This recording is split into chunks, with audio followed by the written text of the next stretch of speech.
Thanks for staying up late with me for TCM's 31 Days of Oscar and our theme, Oscar Goes Nuclear. I'm Alicia Malone, and coming up next is a 1964 comedy directed by Stanley Kubrick and nominated for 4 Academy Awards. It's Dr. Strangelove, or How I Learned to Stop Worrying and Love the Bomb.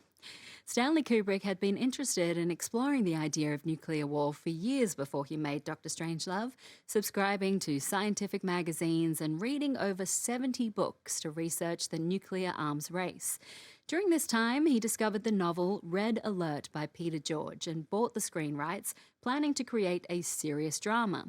But as Kubrick began working on the screenplay, he realized it was actually a nightmare comedy and brought in Terry Southern to add humor and satire. Sterling Hayden stars as a paranoid American general, Jack D. Ripper, who starts a nuclear war against the Soviet Union, leading the American president, a British liaison officer, and a former Nazi nuclear scientist, Dr. Strangelove, to work together to stop the world's destruction. By the way, all of those 3 characters are played by Peter Sellers, and Slim Pickens also stars as a very patriotic Air Command major.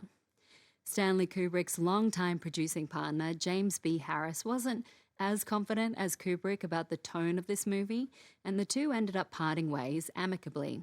This led to Kubrick having to secure other sources of funding, and when Columbia Pictures came on board, they suggested Kubrick cast Peter Sellers, pointing to his work in Lolita as a key reason for its success.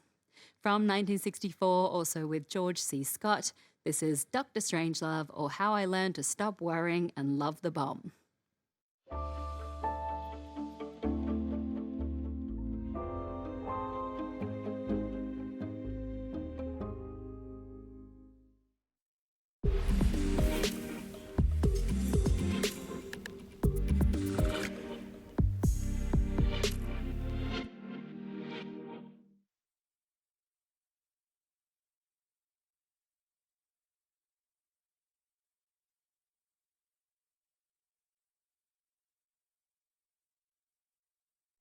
Peter Sellers was originally supposed to play Major Kong as well as Captain Mandrake, President Muffley, and Dr. Strangelove, but he claimed he couldn't master the Texas accent that role required.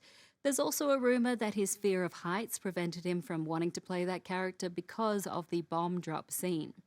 And since Sellers was a big fan of Alec Guinness, it's been said that he partially modelled Captain Mandrake after Guinness's performance as Colonel Nicholson in The Bridge on the River Kwai. Sellers idolised Guinness and worked with him on The Ladykillers and Murder by Death. Dr. Strangelove was nominated for 4 Academy Awards in total, and 3 of those were for Stanley Kubrick, including Best Picture, Best Director, and Best Screenplay, shared with Peter George and Terry Southern. The 4th nomination was Best Actor for Peter Sellers for his 3 roles.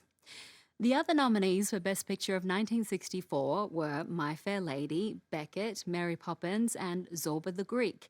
As it turned out, it was the year of the musical, with Mary Poppins winning 5 Academy Awards and My Fair Lady winning 8, including Best Picture.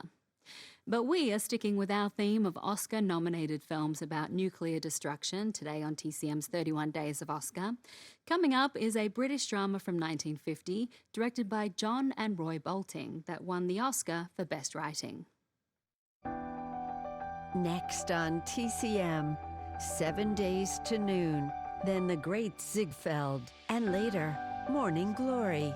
The early bird gets the Oscar tonight.